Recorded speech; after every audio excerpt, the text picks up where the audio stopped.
Remember, remember, the 5th of December, Scientology's treason and plot.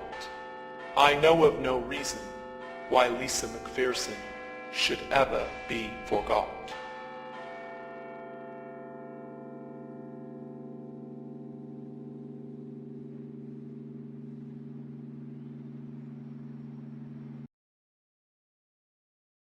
You say the misuse, but I don't know if you're aware that there was a plan in 1955 in this country, Ted, to repeat what was done in Russia.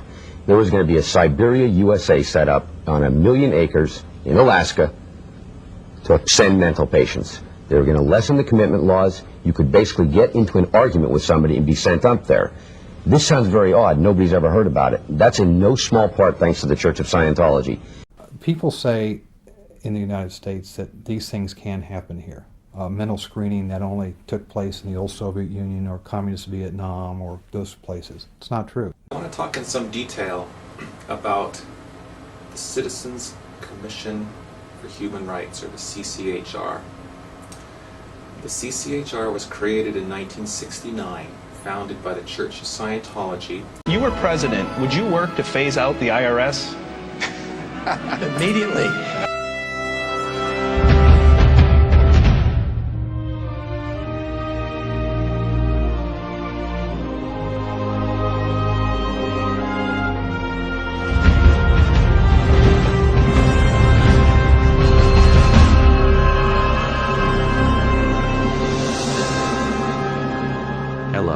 We are anonymous. The following is important information concerning the history of Scientology and the Ron Paul campaign. In a 2008 interview on Blog Talk Radio, a representative from Texas contacted Ron Paul with concerns about the Church of Scientology, specifically Scientology's tax-exempt status. Ron Paul's reply was read on the air. Posted on the site there in Texas where they're trying to outlaw Scientology from the RNC. So I'm going to try and bring them on, and hopefully they are who they say they are. Well, I will tell you that there are multiple chairs from the precincts down there that do have the power to do that are in anonymous, so it could very well be. Yes. Hello? Yes. Is this Maybe? Yes, this is Maybe. Oh, good. I was the Galveston County delegate yesterday. Yes, that's great. Tell us about that. Yes. Well, I was brought in as a delegate under the Ron Paul people, and I'm one of 6 out of District 341, or Precinct 341, and I wrote a resolution out the day before the convention, and just proofread it, asked some people on my IRC if it was okay, and made some changes to it, and it got it worked out, and I submitted it yesterday, and after I had submitted it, they called for a vote, and every single person raised their hands, and it got passed. And it's going to appear, you can go to the website, it's called GalvestonCountyGOP.com, and I'm not sure when they're going to post the resolution on the website, but that's where they said they would be posted. And it's going to be resolution issue number 9, resolutions concerning religious issues, number 162. And it's going to say, be it resolved that the Church of Scientology in the state of Texas be officially regarded as a business and not as a religion. That's the only part of it they're going to be using. What do you think the chances are of getting that passed? And what will the ramifications actually be? The chances of it getting passed, it started out as it's a grassroots campaign, really. And a lot of people think it doesn't have much pull. But if we get enough people involved and enough words out, I think it can become an influential resolution that can be made into a law one day under the Republican Party. Well, God, if the Republicans are on this, man, I may have to change my vote. I'll tell you that.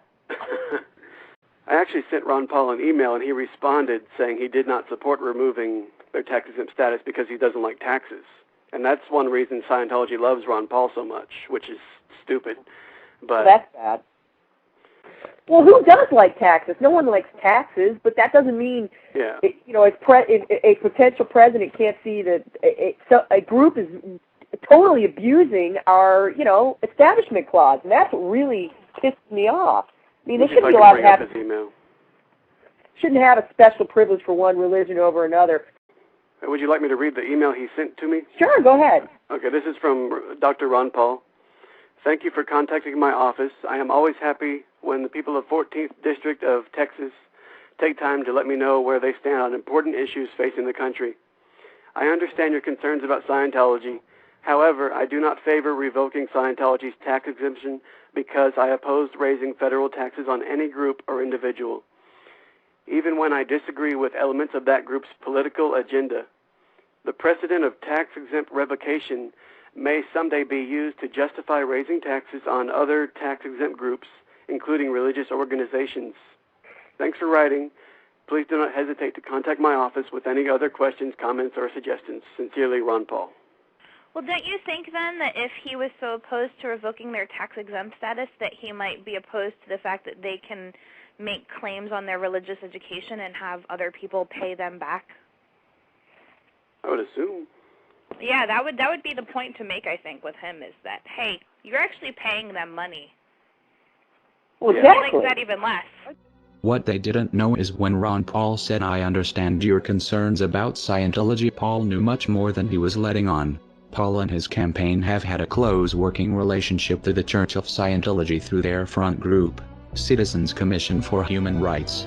His claim to not support revoking Scientology's tax exemptions probably has less to do with opposition to raising federal taxes and more to do with a private meeting Paul had with the CCHR the year before in November of 2007, where attendees paid a minimum of $1,000 to speak with Paul. From a CCHR email in November 2007 by Scientologist Mike Kaplan, I have arranged a private 1-hour luncheon with Ron Paul on 11/20.